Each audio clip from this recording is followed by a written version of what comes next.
Hi, friends. Welcome to another edition of the Y on Earth Community's Stewardship and Sustainability podcast series.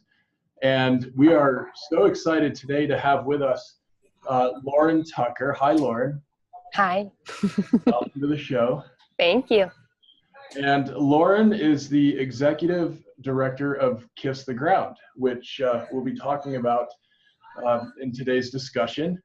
And prior to becoming the executive director at Kiss the Ground, Lauren grew up in West Virginia, where she says she was surrounded by natural beauty and conventional corn and soy fields, and says that at an early age she realized that humans seem to be becoming disconnected from the land, and that's one of the things affecting our society that we can hopefully change and overcome. Her passion for Earth and humanity developed from there, and she graduated from American University with a degree in psychology and international studies, and then spent several months studying abroad and volunteering throughout Africa, and ended up writing her thesis on the ineffectiveness of U.S. food aid in Ethiopia, North Korea, and Malawi. And after all of that, she also helped to develop a nonprofit called Green Light New Orleans. This was in response to the incredible devastation of Katrina. And Lauren is a mother, a thought leader, certified in permaculture design, and is also a trained therapist for autistic children, which is really interesting. And Lauren, I just want to welcome you and thank you so much for joining us today. Thanks for having me. So let's dive right in and talk about Kiss the Ground. And you guys are doing such amazing work helping people and communities deepen relationship with soil and really understanding how essential soil is to everything we're doing. And could you tell us what it is about Kiss the Ground that is really helping deliver a unique message and experience in that regard? Mm-hmm. Yeah, so our mission statement is inspiring participation in the regeneration of the planet, starting with soil. And the inspiring participation piece is very specific and important to what we do, because essentially we started as a group of friends in Ryland Englehart's living room. He's a owner-manager of Cafe Gratitude. It's his family business. It's an organic vegan restaurant chain in California. And 5 years ago, we sat in his living room as a group of friends gathered because Ryland got super, super inspired about soil carbon sequestration. And we sat there and we're like, what? The whole world needs to know why agriculture has and how agriculture has put carbon in the atmosphere and actually has been a big emitter. And then how the way we eat can draw carbon back down into the soil and help us balance our carbon cycle and global warming and so many of the issues we face today. And so we got super inspired, and we realized that the science exists, the innovative farmers exist, that capital exists, that investment and money exists, that there are companies that are willing to work on this issue, and that really the missing piece was inspiration and education. And so we've really focused everything we do on how people can easily participate. So we have an education program, a middle school curriculum. We do a lot of online digital media, so videography and infographics. We've been working on a documentary with friends. And then we have a farmer training program, a scholarship fund for farmers. And we also have a business education program. And everything we're doing is around that, like how can we make it easier for people to participate in the regeneration of our planet? That's so wonderful. I really love and appreciate how your work is touching on so many different sectors and really helping to connect dots among different modalities and different segments of our society. It seems that that's such an important aspect of this kind of work. Yeah, well, when you get into it, you realize that a lot of our issues environmentally or societally, they're they come from this like problem solution mindset. And so there's something wrong. How do we solve it? Or like I have a stomach ache, I go to the stomach doctor, or, my shoulder hurts, I go to a doctor that deals with that. But really we need to be looking holistically at our bodies or our planet. And so, yeah, once we really get into it, we realize that we couldn't just focus on one piece. There are multiple pieces that we want to push forward at the same time. Absolutely. Wow. So maybe you could help walk us through, just for some of our listeners and audience who may not be as familiar with the really important ways in which agriculture, on the one hand, can be a significant emitter of greenhouse gases, and agriculture, regenerative agriculture, on the other hand, is actually one of the big strategies we have at multiple scales to sequester carbon and help with climate stabilization. Can you just walk us through that? Yeah, sure. So there is a lot of carbon in our soils, or there used to be. And carbon's great. We're made of carbon. Stars are made of carbon. Like animals are made of carbon. Plants. There's so many trees. There's so many cool things in our lives that are made of carbon. And I feel like in the climate change debate, we demonize carbon a lot. Carbon emissions are bad. But essentially, when we practice modern agriculture, every time we till, so every time we run a plow across a field, or every time we harvest, every time we plant something and harvest, we're emitting carbon dioxide. We're losing carbon from our soils. And yeah, we've looked at factories and we've looked at cars, because I think that makes a little more sense. Like there's something coming out of my tailpipe that includes carbon dioxide that goes into the atmosphere. That's easy to understand. But I think we're a little farther removed from when we apply a synthetic fertilizer that was produced from some sort of synthetic oil somewhere in a factory and then it was shipped, or that farm, before they applied their fertilizer, they tilled the soil. We're removed from those things. So we don't think about agriculture's intimate relationship to releasing carbon.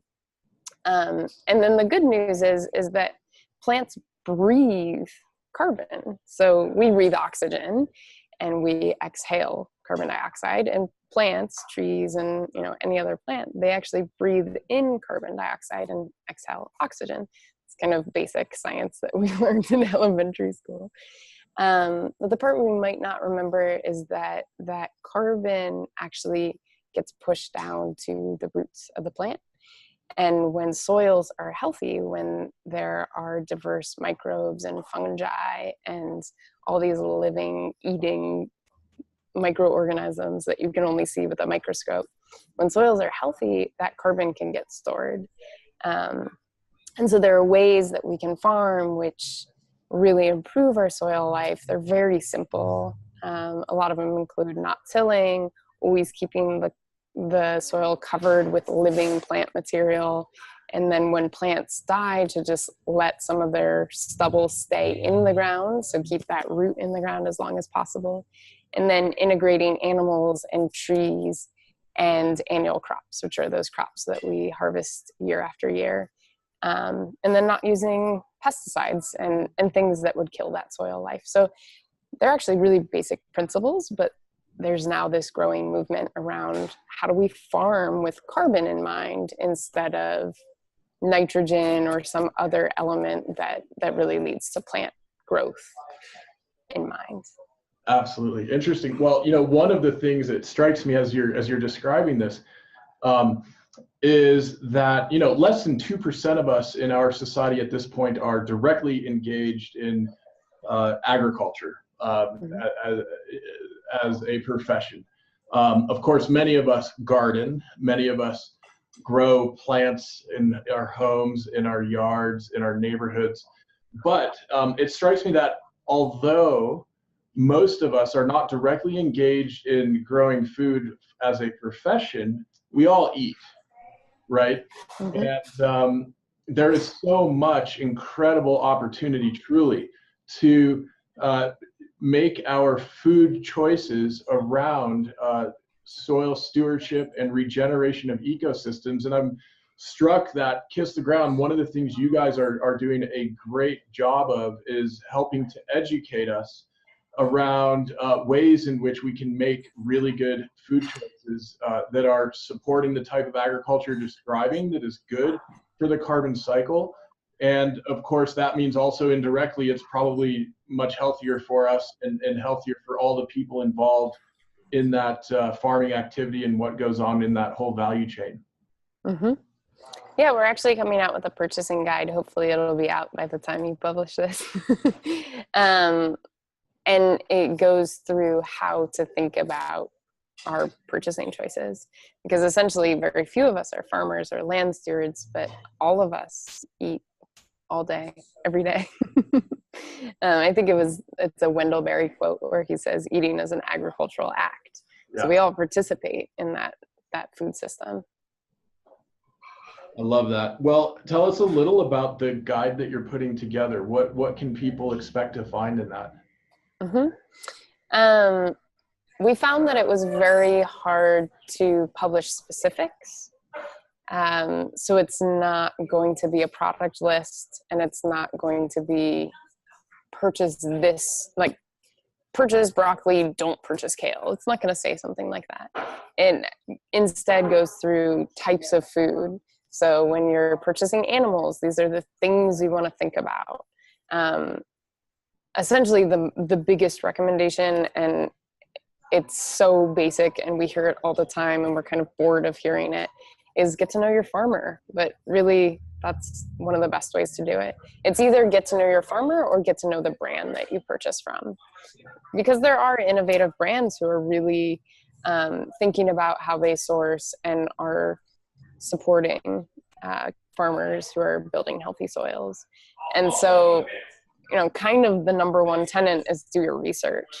And it sounds terrible and boring, but I personally have been shopping at the farmer's market in my neighborhood for the last, I think I'm 6 years into every Sunday. And it's an amazing experience. And not only do I know some of the farmers or the people who work the stands, and it's, a cool social family fun activity, but I've started to visit their farms and really understand, like, where does my food come from? And it's amazing. And I think that investigation has to be done in community with friends. It's hard to go at these things alone, but when you get friends together and you say, you know what, just kind of like a book club, like, let's figure out where the food in our neighborhood comes from. And, let's take all our kids to the farm this weekend.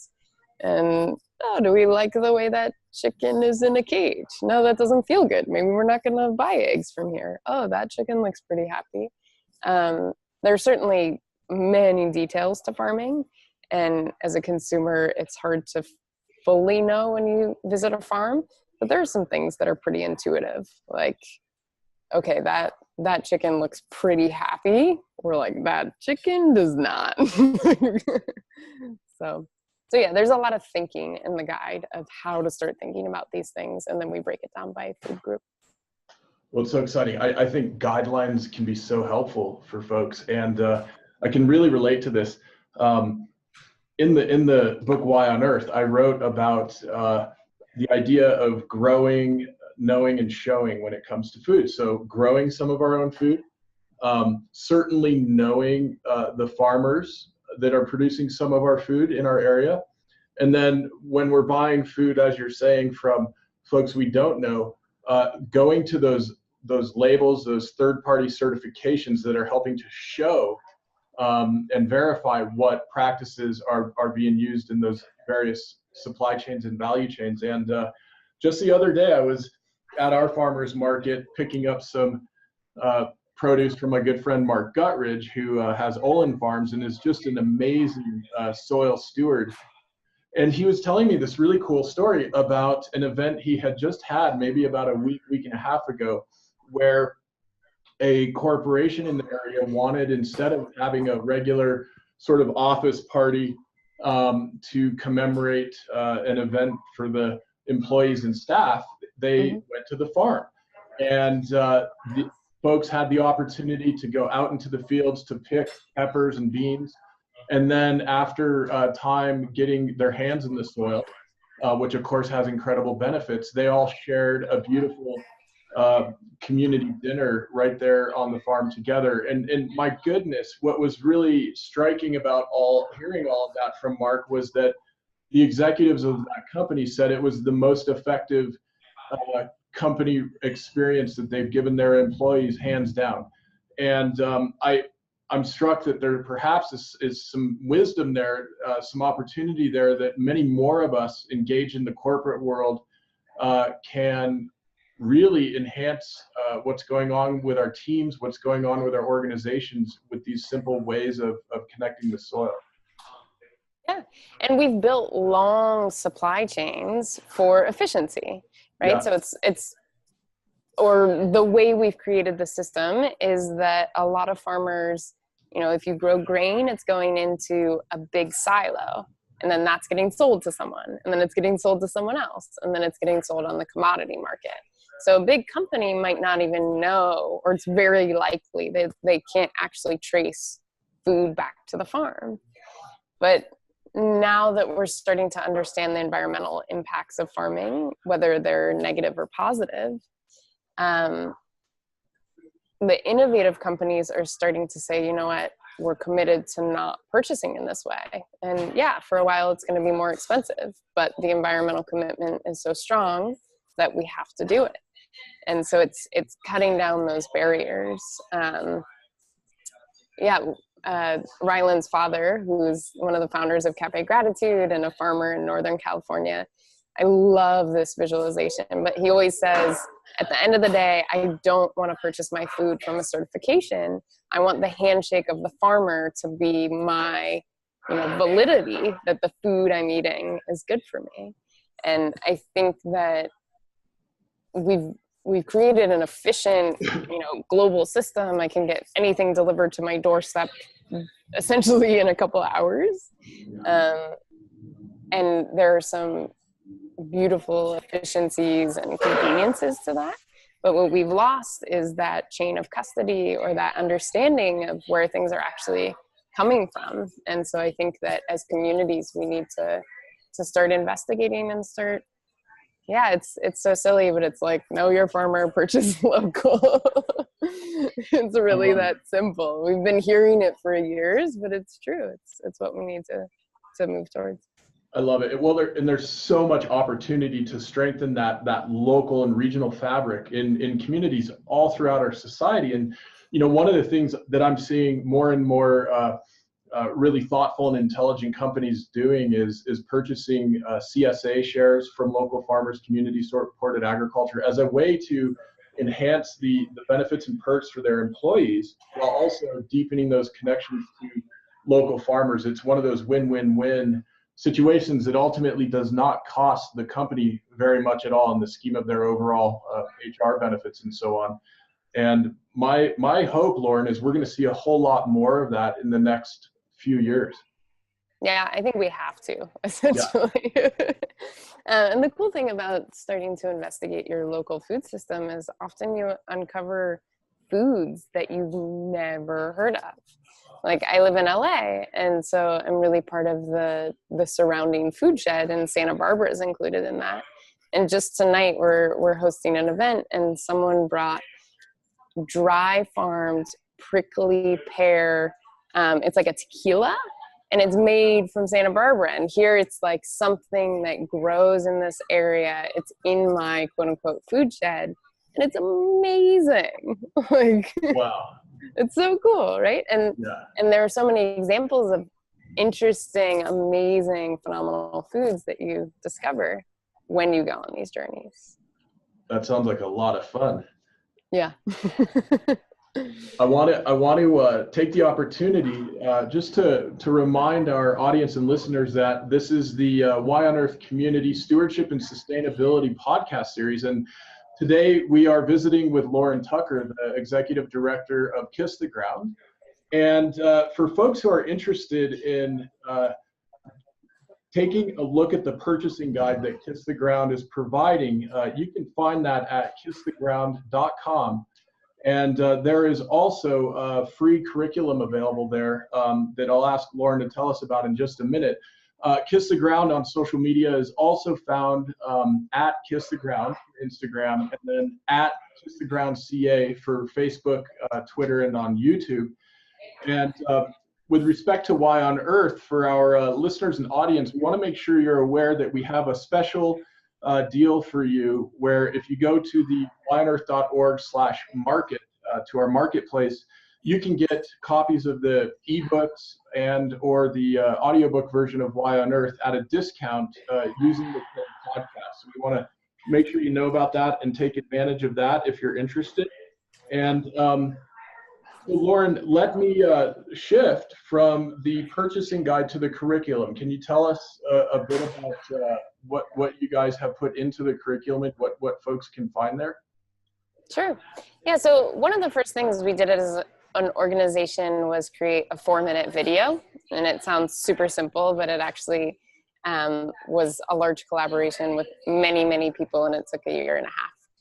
And that video is called The Soil Story, and it explains the carbon cycle. So what I was sharing earlier about how plants breathe and how carbon moves, and why scientists are so excited about farming as a way to draw carbon out of the atmosphere. So that 4-minute piece, we looked at and said, wow, this would be amazing if we could build a curriculum around this, so that not only could we share this video with students, but we could share meaningful curriculum. And so we created a partnership with Life Lab. They're an amazing gardening education nonprofit that writes curriculum. They're out of Santa Cruz, California. And we teamed up for the last year and a half and created that curriculum. So it was tested in the fall with middle school teachers. It's meant for middle school age because that's when you learn photosynthesis. So we tested it, got a lot of feedback, revised it, and now have released it. It's free, downloadable on our website. And it's 5 lessons. So it matches all of the science, national U.S. science standards, and it's meant as a supplemental curriculum. So when you're teaching to the core standards, you could add in 1 lesson, you could add 2, 3, 4, or even 5. So yeah, it's really exciting. I'm hoping that everyone takes a look at it and passes it along to their local school district or teachers in their area or nonprofits that are already working in schools. That's excellent. So to recap, what can the teachers and the students experience using this curriculum that they wouldn't normally experience with their standard curriculum? Yeah, so when you're learning photosynthesis, it then teaches about the carbon cycle, it teaches about soil microbiology, so what's in the soil, it's alive, what is it made of? And then it goes on to talk about this really exciting opportunity of regenerative agriculture and what that means. And then it goes a little into food choices and purchasing. And then the final lesson is an invitation for schools to take on a project that's appropriate for them, because regeneration is always going to be place-based. So it's always going to make sense for your community to do what's needed and necessary in your place. And every place is so different. And so there are guidelines about how to do a community project, but it's really up to the school to decide what they want to do with it. Well, that sounds great. It sounds great. One of the things I absolutely love whenever we're doing soil-related workshops or even ceremonies, and we had the opportunity to share one of these ceremonies with you and your team out in Venice this summer. Yeah. One of the things that really strikes me is as we're getting into soil, as we're learning about soil, we're actually learning about what it means to be human on this planet. And I'm so struck that our word human actually comes from that same root as our word humus, right? Soil. Along with humor and humility, some things that seem to go together quite well. And to me, there's such a beautiful aspect of learning about soil and all its complexities. When we hold a handful of living soil, of course, we are holding billions of microorganisms. And in this day of social media, when we talk about making friends and new friends, I love telling folks, hey, you can make several billion new friends right now. And, you know, there's something that really kind of goes beyond just the science and the way we normally think about science, and really gets into perhaps even more spiritual or psychological aspects of what it means to be human. And I'm just wondering, Lauren, if that's something that you encounter a lot in the work that you're doing. Yeah, we've definitely had this conversation. I feel really inspired by the opportunity of soil carbon sequestration on a mass global level. And the science is real, and there are major food brands that are looking at how they innovate their supply chains, and all of that work is very inspirational. But I feel like at the end of the day, like, would I rather watch a PowerPoint presentation about the science, or would I rather touch and feel soil and like host the ceremony around it? And for me personally, there's something more exciting and tangible and beautiful and spiritual around actually working with soil. And there's this theory I have that I'd love to test at some point. Maybe we should do a series of videos on it. But that I really believe that we're born as humans with the ability to differentiate between healthy and non-healthy soil.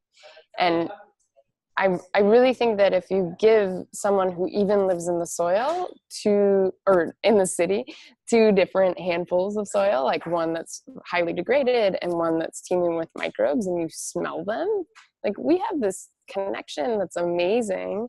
When you smell that, like, good microbe-ridden soil, you can tell. You're like, yeah, this one feels like, smells a lot better. And so I think that we're much more connected to our environment than we actually believe we are. And it just takes being in spaces where we can revive that connection, or where we can trust ourselves that that connection exists.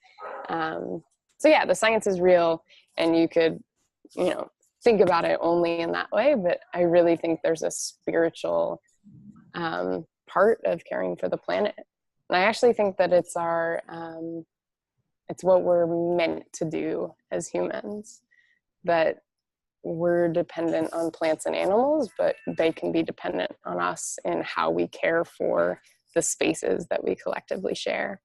And so I'm really hoping that in the future we usher in this new understanding of, instead of humans are, it's like, do less bad, like bike more, don't do that, recycle, like, they're all kind of do less bad environmental ideas, that we could really flip that to humans can participate more. Let's regenerate this planet. Let's work with soil microbiology. Let's figure out how animals and plants and humans all thrive together. Like, we can do that. We can totally be stewards, and that's exciting to me.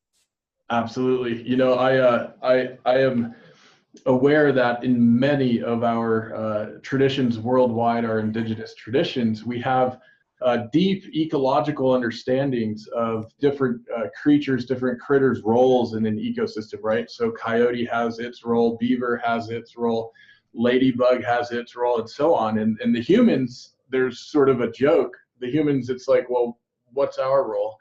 And exactly to the point you're making, our role is to be stewards of these places.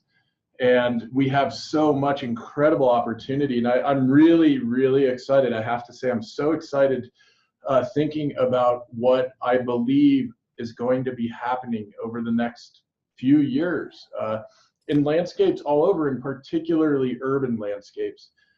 Where often these are concrete jungles, lots of glass and steel, extreme heat temperatures, often extreme aridity in certain urban environments, really tough places for critters to thrive, including ourselves.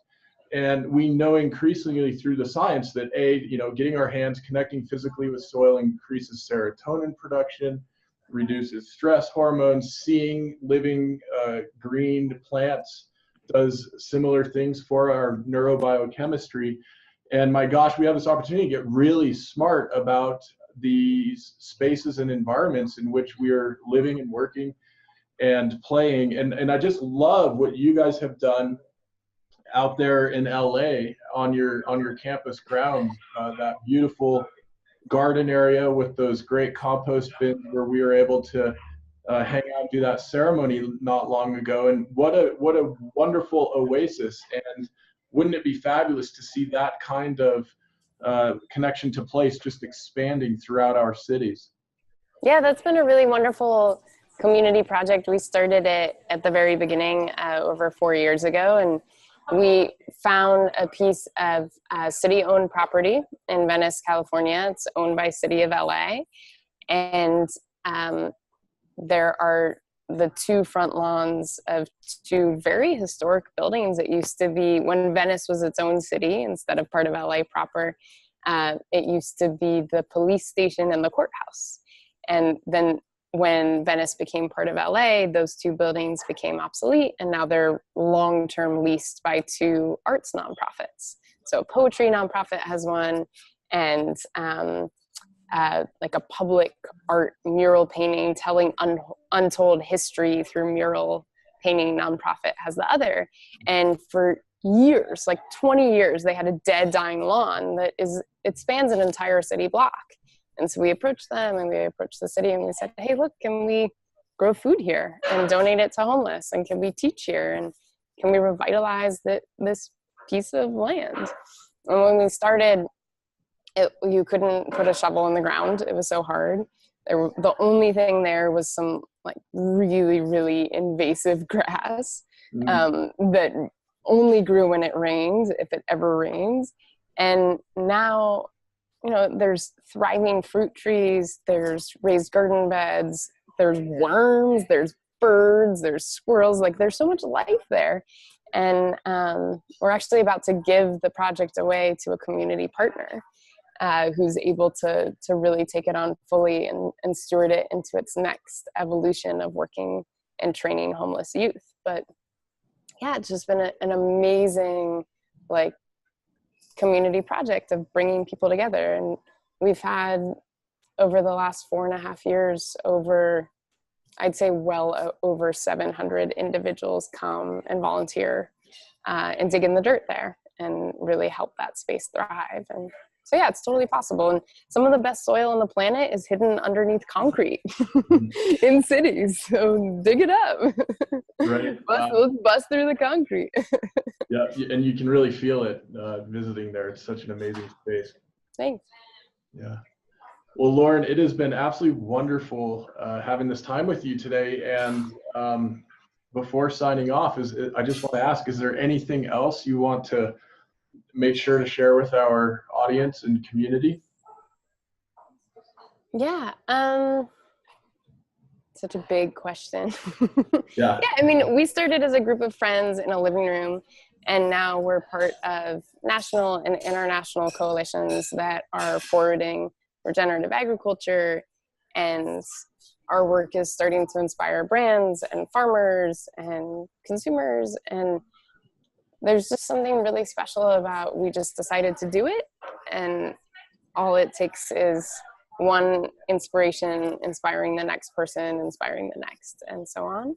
And so I think in our society we have a lot of apathy and a lot of feelings of barriers that are actually invisible, but there are a lot of invisible barriers all around us to changing the way things are. And we're so used to saying, or yeah, just so used to complaining about our surroundings instead of doing something about it. And so yeah, just encouraging everyone to find their own piece in regenerating the planet, whether it's doing art or becoming a scientist or a farmer or an advocate. There's something here for you, and yeah, you can totally do it. We can do this. Wonderful. Love that. Absolutely. We can definitely do this. Well, great. Well, Lauren, thank you so much for joining us today. It's such a pleasure talking with you. Thanks, Aaron. And we'll hope to talk again soon. Sounds good. Okay. Bye-bye. Bye.